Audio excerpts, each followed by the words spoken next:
Halo semua, kami dari kelompok 2 Biologi Dasar 09 akan menampilkan video mengenai observasi ekosistem perairan di kolam FPK. Dengan saya Muhammad Sana Razan, 147251070. Dan aku Lali Mahuada Rahman dengan NIM 162251041. Aku Luhur Gadis Fadila dengan NIM 147251069. Dengan aku Muhammad David Ahmadani dengan NIM 14710251071. Dan aku Cendil Berto Jaya Kusuma Ceta Putra dengan NIM 162251044. Dengan aku Tawari dengan NIM 162251043. Dan aku Nabila Indra Satira dengan NIM 147251068. Dan aku Ladia Ananta dengan NIM 147251072. Dan aku Lintana Yoprulia dengan NIM 162251042. Dan aku Nabila Zahira dengan NIM 147251067. Simak terus videonya. Fakultas Perikanan dan Kelautan Universitas Airlangga terdapat kolam yang berfungsi sebagai kolam pembuangan. Kolam ini terletak di depan gedung perkuliahan yang ada di Fakultas Perikanan dan Kelautan. Dan pada kesempatan kali ini, kelompok kami ingin mengeksplorasi apa saja permasalahan yang mungkin muncul pada kolam ini. Oke teman-teman, jadi di sini kami sudah bersama dengan narasumber yang akan kami wawancarai. Bisa diperkenalkan diri sebelumnya, Kak? Oke, boleh. Halo semuanya, perkenalkan nama saya Penta. Saya mahasiswa Fakultas Perikanan dan Kelautan semester 5. Saya dari organisasi mahasiswa seni otonom KKEMA atau Kajian Keilmiahan Mahasiswa yang bergerak di bidang perikanan dan budidaya. Oke, ya. Maksudnya dari jurusan apa? Saya dari jurusan aquaculture. Oh iya. Oke, jadi untuk pertanyaan pertama, apakah ekosistem air yang tercemar mempengaruhi makhluk hidup di dalamnya? Betul sekali, ekosistem yang tercemar dapat mempengaruhi makhluk hidup.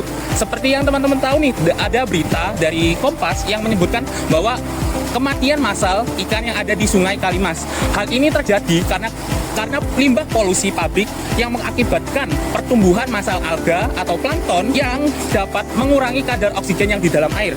Terjadi karena apa? Karena respirasi si alga itu tadi ya teman-teman. Oke, warna hijau dalam kolam ini berasal dari mana ya, Kak? Warna hijau dari kolam ini berasal dari kumpulan plankton yang kaya akan komponen yang bernama klorofil alfa dan klorofil beta ya teman-teman. Oke, jadi untuk kayak penyebab munculnya plankton ini dari mana ya, Kak? Plankton itu ada di mana-mana ya teman-teman. Jadi jumlah plankton ada triliunan, bahkan lebih banyak dari yang bisa kita hitung sekarang. Dan plankton pasti ada di perairan walaupun air itu jernih. Contohnya di lautan, airnya jernih ya, tapi itu kaya akan plankton. Jadi semua air ada planktonnya. Oh iya, untuk pertanyaan terakhir, kenapa ikan itu bisa mati, Kak? Apakah ada faktor yang mempengaruhi ikan dapat mati? Oke, ikan yang mati ada beberapa faktor yang mempengaruhinya. Pertama, kadar oksigen yang ada di dalam air. Kadar oksigen yang di dalam air jika terlalu kecil, maka si ikan dapat mati. Yang kedua, limbah. Limbah mengakibatkan ikan yang ada rusaknya organ ikan yang mengakibatkan ikan itu mati. Dan yang terakhir nih ya teman-teman, yang penting yaitu suhu. Contohnya beberapa minggu yang lalu ada kejadian bediding atau penurunan suhu lingkungan yang mengakibatkan suhu air turun dan ikan stres dan lama-kelamaan mati ya teman-teman.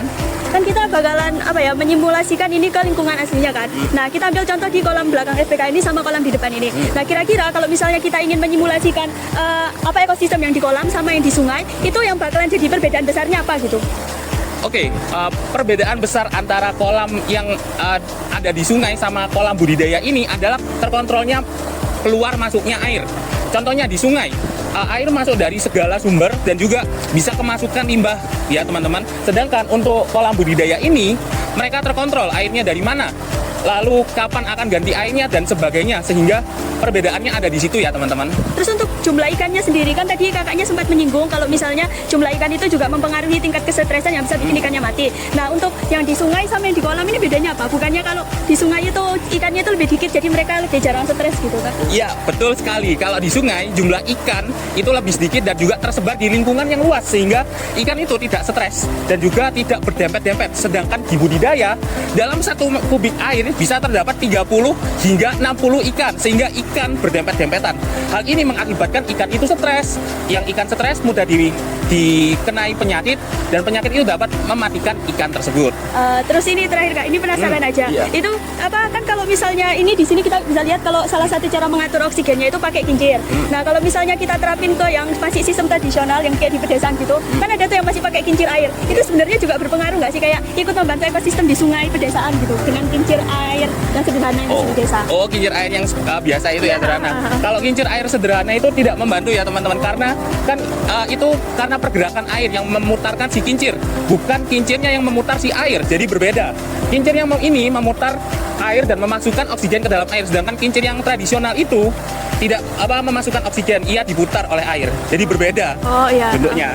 Oh iya, ini adalah hasil wawancara kita sama Kak Penta. Kakak terima kasih atas waktunya sudah mau meluangkan waktu untuk mendengarkan dan menjawab wawancara kami. Iya, Oke, sekian dari kami. Mungkin Kakak ada closing statement?